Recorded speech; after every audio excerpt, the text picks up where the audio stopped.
Saudi अरब ने ईरानी drone हमले को नाकाम किया है। रियाद में 6 ईरानी ड्रोन को मार गिराया गया है। शाहबाह ऑयल फील्ड पर हमले की कोशिश को नाकाम किया है सऊदी अरब ने। पिछले 6 घंटे की बात कर ईरान ने 30 ड्रोन का इस्तेमाल करते हुए हमलों को अंजाम देने की कोशिश की है।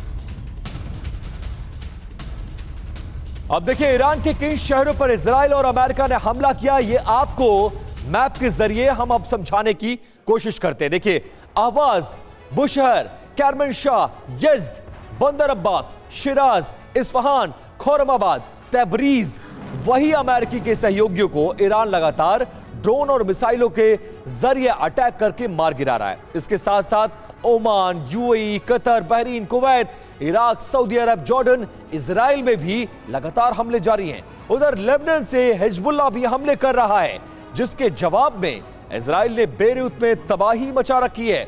समंदर में खड़ा यूएसएस अब्राहम लिंकन भी ईरान के ठिकानों पर बारूदी बारिश कर रहा है, जिससे पूरे ईरान में कोहराम मचा हुआ नजर आ रहा है। ब्रिजेश सर, ये देखिए, ये पूरा मैप आपने देखा, कौन कहां कैसे हमले कर रहा है। इजराइल अकेला 3 मोर्चों पर जंग लड़ रहा है, अमेरिका उसका साथ दे रहा है। लेकिन सवाल यही है कि आखिरकार जो अमेरिका अपने मकसद को लेकर युद्ध के मैदान में उतरा था, वो इतना आसान तो होता हुआ नजर नहीं आ रहा। और एक्सपीरियंस ये कहता है कि युद्ध शुरू करना आसान होता है, खत्म करना बहुत मुश्किल होता है। यूक्रेन और रशिया इसका उदाहरण है, गाजा, फिलिस्तीन और इजराइल इसका उदाहरण है। और अब ईरान कैसे देखा जाए, और क्या इतना आसान होगा अमेरिका के लिए जितना वो 30 दिन का टारगेट लेकर चल रहा है?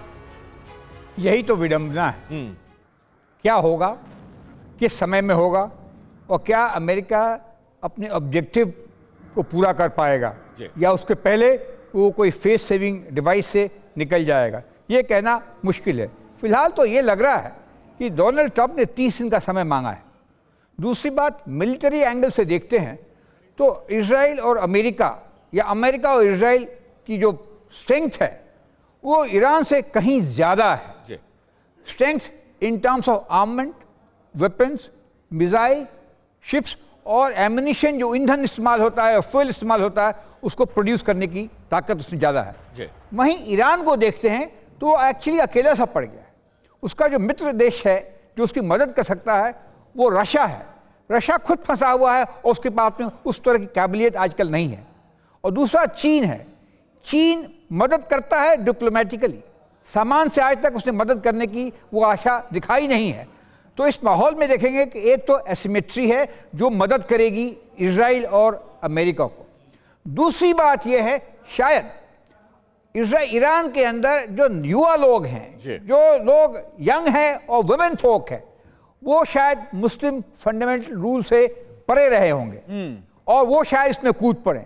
हालांकि 8-9 दिन का समय काफ़ी होता है उनको इस तरह का इशारा करने का, इस तरह से ऑर्गेनाइज होने का, लेकिन कोई क्रेडिबल इंफॉर्मेशन नहीं आ रही है, तो शायद वो भी हो सकता है। ठीक है। तीसरी बात है, जो खमैनी के जो मुस्लिम फंडामेंटल्स हैं वो डिसाइड करें कि अच्छा भाई, हम ईरान को और नष्ट नहीं होना चाहते हैं और इनसे मिल के काम करें, तो वो एक संभावना हो सकती है।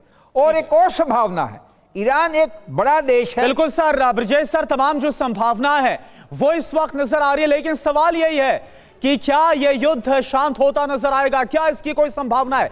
फिलहाल अभी तो दूर दूर तक इसके कोई आसार नजर नहीं आ रहे, क्योंकि जिस तरह से दोनों तरफ से धमकियां दी जा रही है और जिस तरह से ट्रंप के बार बार कहने के बावजूद ईरान झुकने के लिए तैयार नहीं है, वो ये बतला रहा है कि युद्ध और ज्यादा विध्वंसक होगा।